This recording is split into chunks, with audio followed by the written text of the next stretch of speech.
వరంగల్ జిల్లా నల్లబెల్లిలోని దివంగత ఎమ్మెల్యే పెద్ది సుదర్శన్ రెడ్డి నివాసానికి బీఆర్ఎస్ అధినేత కేసీఆర్ వెళ్లారు. పెద్ది సుదర్శన్ రెడ్డి చిత్రపటానికి నివాళులర్పించారు. కుటుంబ సభ్యులను కేసీఆర్ పరామర్శించారు.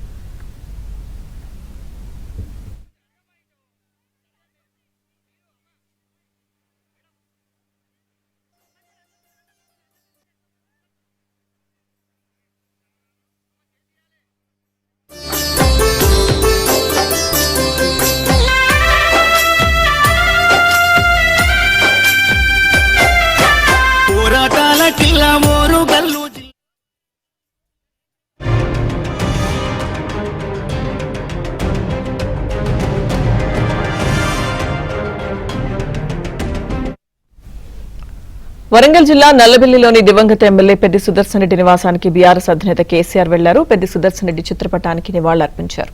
పూర్తి సమాచారం మా ప్రతినిధి నవీన్ అందిస్తారు.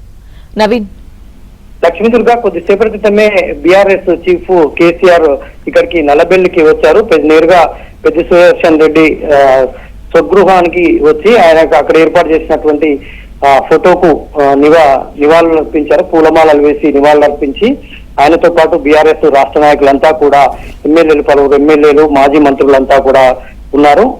పూలమాలలు వేసి అక్కడ నివాళులు అర్పించిన తర్వాత నేరుగా వాళ్ళ ఇంటి లోపలికి వెళ్లారు. ఇంటి లోపల వాళ్ళ కుటుంబ సభ్యులు పెద్ది సుదర్శన్ రెడ్డి భార్య పెద్ది స్వప్నతో పాటు వాళ్ళ తల్లి అమృతమ్మ పిల్లలను కూడా ఆయన పరామర్శించి వారికి భరోసా ఇవ్వనున్నారు. నిజంగా పార్టీ నుంచి ఇప్పటికే ప్రకటించినటువంటి ఏదైతే పిల్లలకు చెరో కోటి రూపాయలు, తల్లి అమృతమ్మకు 25 లక్షల రూపాయలకు సంబంధించినటువంటి చెక్కులను కూడా వాళ్లకు అందజేసి వాళ్ళతో కాసేపు మాట్లాడనున్నారు. పార్టీ అండగా ఉంటుందని వాళ్ళకు భరోసా ఇచ్చేటువంటి ప్రయత్నం అయితే కేసీఆర్ చేస్తా ఉన్నారు. కేసీఆర్ తో పాటు ఉమ్మడి వరంగల్ జిల్లాకు సంబంధించినటువంటి నేతలు, రాష్ట్రానికి సంబంధించినటువంటి పలువురు కీలక నాయకులు కూడా కేసీఆర్ వెంట ఉన్నారు. పెద్ది స్వప్నకు భరోసా ఇచ్చింది. ఇంతకుముందే పెద్ది స్వప్న కూడా రాజకీయాల్లో పెద్ది సుదర్శన్ రెడ్డితో పాటుగా పాల్గొన్నారు. ఆమె జడ్పీ మాజీ చైర్పర్సన్ గా కూడా ఆమె చేసి ఉన్నారు. అయితే ఈ క్రమంలోనే మొత్తం కూడా పార్టీ శ్రేణులు కూడా కేసీఆర్ రాకతో పెద్ద ఎత్తున పార్టీ శ్రేణులు ఉమ్మడి వరంగల్ జిల్లా నుంచి తరలి వచ్చారు.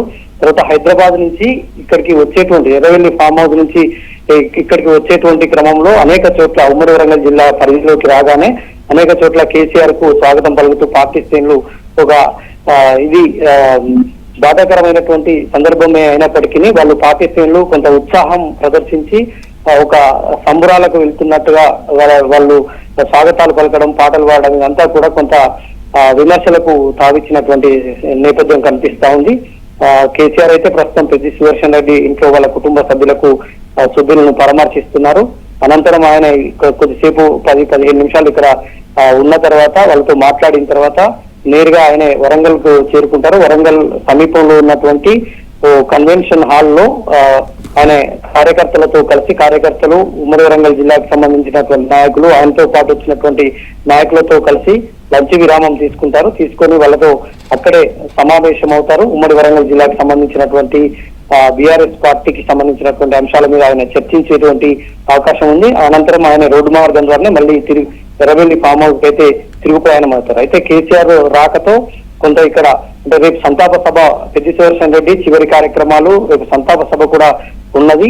దాన్ని కూడా ఇక్కడ బీఆర్ఎస్ నేతలు ఇప్పటికే పరిశీలిస్తున్నారు. కానీ సంతాప సభకు కేసీఆర్ హాజరు కారు, ఇవాళ వచ్చారు, పరామర్శించారు కాబట్టి రేపు సంతాప సభకు BRS working president KTR, Harish Rao వీళ్ళ ఆధ్వర్యంలోనే రేపు సంతాప సభ జరగనుంది. సంతాప సభకు కూడా భారీ ఏర్పాట్లు చేస్తా ఉన్నారు. ఉమ్మడి వరంగల్ జిల్లా నుంచి పార్టీ శ్రేణులను కూడా కొంత మొబిలైజ్ చేసి ఇక్కడికి తీసుకొచ్చి పెద్ది సుదర్శన్ రెడ్డికి సంబంధించినటువంటి ఆయనకు సంబంధించినటువంటి స్మృతులను గుర్తు చేసుకునేటువంటి అవకాశం ఉంది. అదేవిధంగా రాజకీయంగా కూడా కొంత చర్చ జరుగుతా ఉంది. పెద్ది సుదర్శన్ రెడ్డి తర్వాత ఇక్కడ ఎవరు ఏంటి అనేటువంటిది ఇప్పటికే కొంతమంది నేతలు కూడా నర్సంపేట నియోజకవర్గం పైన ఇన్ఛార్జి తీసుకునేందుకు ఉత్సాహం చూపుతున్నారు. మరి కేసీఆర్ కూడా ఆ మేరకు ఎవరికి బాధ్యతలు అప్పగిస్తారనేటువంటిది ఒక చర్చ అయితే ఇక్కడ జరుగుతుంది. ప్రస్తుతం అయితే కేసీఆర్ వాళ్ళ కుటుంబ సభ్యులను పరామర్శిస్తున్నారు, ఓదారుస్తున్నారు. వాళ్ళకు పార్టీ అండగా ఉంటుంది. ఈ డబ్బులతో పాటు పిల్లల చదువులకు అయితేనేమి, వాళ్ళ పెద్ది సుదర్శన్ రెడ్డి తల్లి అమృతమ్మ ఆరోగ్య పరిస్థితులు ఇవన్నీ కూడా పార్టీ చూసుకుంటుందని భరోసా ఇచ్చేటువంటి ప్రయత్నం అయితే కేసీఆర్ సో చేస్తా నవీన్, ఉన్నారు. అయితే ఇక్కడ పరామర్శ అనంతరం మీరు చెప్పినట్టుగా అంటే వరంగల్ కు వెళ్లిన తర్వాత కొంతమంది నేతలతో అక్కడ కన్వెన్షన్ హాల్ కి సంబంధించి సమావేశం అవుతారని చెప్పారు కదా. సో ఈ సమావేశానికి సంబంధించి తదుపరి బాధ్యతలు ఇప్పుడు మీరు అన్నట్లుగా వాటిపైన ఒక క్లారిటీ ఏమైనా వచ్చే అవకాశం ఉందా? ఎవరికి బాధ్యతలు అప్పగించాలనే దానికి సంబంధించి నిర్ణయం తీసుకునే అవకాశం ఏమైనా ఉందా? ఎస్, మీరు చెప్పినట్టు ఇక్కడే దాని మీదనే ఇప్పుడు చర్చించేటువంటి అవకాశాలు అయితే కనిపిస్తా ఉన్నాయి. ఎందుకంటే బీఆర్ఎస్ కు సంబంధించి ఒక కీలకమైనటువంటి నియోజకవర్గం, ఆయన కీలకమైనటువంటి నేత, కీలక బాధ్యతలు పోషించినటువంటి నేత. మనం మొన్న చూసాం, ఆయన అంత్యక్రియలకు కూడా భారీగా జనం కూడా తరలి వచ్చినటువంటి నేపథ్యంలో ఇక్కడ ఈ బీఆర్ఎస్ బలంగా ఉందని కూడా కేసీఆర్ నమ్మారు. కేసీఆర్ నమ్మి ఆయన ఇక్కడికి రావడం జరిగింది.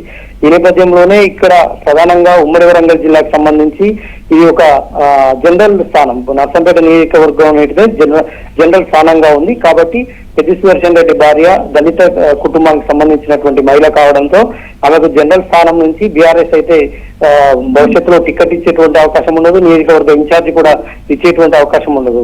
భవిష్యత్తులో పార్టీకి సంబంధించినటువంటి పదవులు ఇస్తే ఇవ్వవచ్చు, కానీ ఆమెకైతే కీలకమైనటువంటి బాధ్యతలు ఇచ్చే అవకాశం లేదన్నటువంటి చర్చ అయితే జరుగుతుంది. అయితే ఇక్కడ మాజీ మంత్రి ఎర్రబెల్లి దయాకర్ రావు ఉన్నారు, ప్రస్తుత ఎమ్మెల్సీ పోచంపల్లి శ్రీనివాస్ రెడ్డి ఉన్నారు. వీళ్ళిద్దరిలో ఒకరికో ఒకరికి బాధ్యతలు అయితే అప్పగించే అవకాశాలు అయితే కనిపిస్తున్నాయి. లక్ష్మీదుర్గ.